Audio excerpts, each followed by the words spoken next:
Assalamualaikum warahmatullahi wabarakatuh. Perkenalkan, nama saya Lispi, nomor NPM saya 1022-2019 dari kelas C1 Akuntansi. Saya di sini akan mereview materi tentang Sistem Informasi Akuntansi bab 3, yaitu tentang formulir. Formulir atau form. Sistem akuntansi sama dengan organisasi, formulir, catatan, dan laporan yang dikoordinasikan sedemikian rupa untuk menyediakan informasi keuangan yang dibutuhkan oleh manajemen guna memudahkan pengelolaan perusahaan. Formulir adalah dokumen yang digunakan untuk merekam terjadinya transaksi. Formulir disebut dokumen karena peristiwa yang terjadi dalam organisasi direkam, didokumentasikan atas secari kertas. Formulir disebut media karena merupakan media untuk mencatat peristiwa dalam organisasi ke dalam catatan. Contoh formulir: 1. Formulir faktur penjualan. 2. Formulir jurnal. 3. Formulir rekening buku besar, dan lain-lain. Formulir faktur penjualan: nomor formulir, tanggal, nomor urut, kode barang, nama barang, satuan harga satuan, kualitas, jumlah harga, nama pramuniaga, dan kode pramuniaga tersebut. Jenis-jenis formulir. 1. Set. Satu formulir dalam beberapa rangkap dengan isi yang sama, contohnya faktur penjualan. 2. Kontinus. Berbentuk beberapa lembar dibatasi perforasi, dapat disobek bila diperlukan, contohnya printer komputer. 3. Tanpa karbon. Beberapa tembusan yang dapat diisi sekaligus tanpa kertas karbon, contohnya tiket pesawat. 4.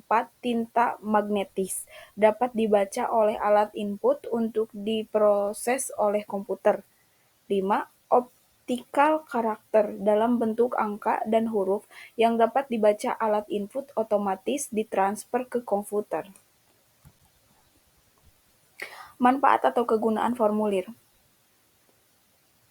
Untuk memerintahkan suatu pekerja, contohnya surat perintah pengiriman barang, surat perintah pembelian barang untuk dibelikan barang yang dibutuhkan.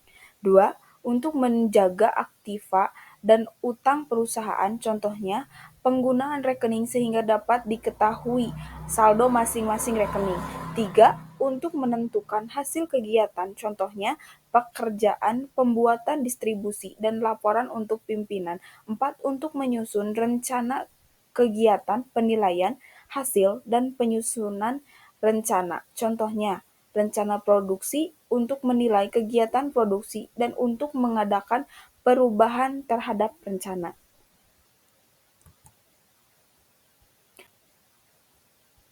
Golongan formulir. Formulir menurut sumbernya. A. Formulir yang dibuat dalam perusahaan digunakan untuk intern, disimpan, contoh kartu jam kerja, memo kredit atau debit, pengeluaran barang, bukti permintaan. B. Formulir yang dibuat dalam perusahaan dan dikirim kepada pihak luar perusahaan, contoh faktur penjualan, bukti kas keluar, surat order pembelian, dan lain-lain. C. Formulir yang diterima dari luar perusahaan, contoh faktur pembelian, surat order dari pembelian rekening, koran, bank.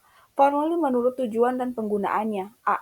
Formulir yang dibuat untuk meminta dilakukannya suatu tindakan oleh unit organisasi lain, contoh bukti permintaan dan pengeluaran barang dari gudang. B. Formulir yang digunakan untuk mencatat tindakan yang telah dilaksanakan, contoh faktur pembelian, faktur penjualan, dan kartu jam kerja.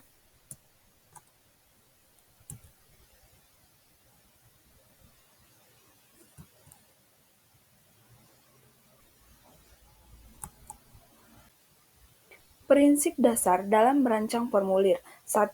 Pemanfaatan tembusan atau copy formulir. 2. Penghindaran duplikasi dalam pengumpulan data. 3. Rancangan formulir yang sederhana dan ringkas. Informasi yang diperlukan dalam merancang kembali suatu formulir. 1. Yang bersangkutan dengan formulir itu sendiri. 2. Yang bersangkutan dengan kegiatan penyediaan. 3. Dokumen sumber dan dokumen pendukung. 1. Dokumen sumber adalah dokumen yang dipakai sebagai dasar pencatatan ke dalam jurnal atau buku pembantu. 2. Dokumen pendukung adalah dokumen yang melampiri dokumen sumber sebagai berikut, sehingga transaksi yang direkam dalam dokumen. Sekian dan terima kasih. Mohon maaf bila ada kesalahan kata. Billahi taufiq wal hidayah. Wassalamualaikum warahmatullahi wabarakatuh.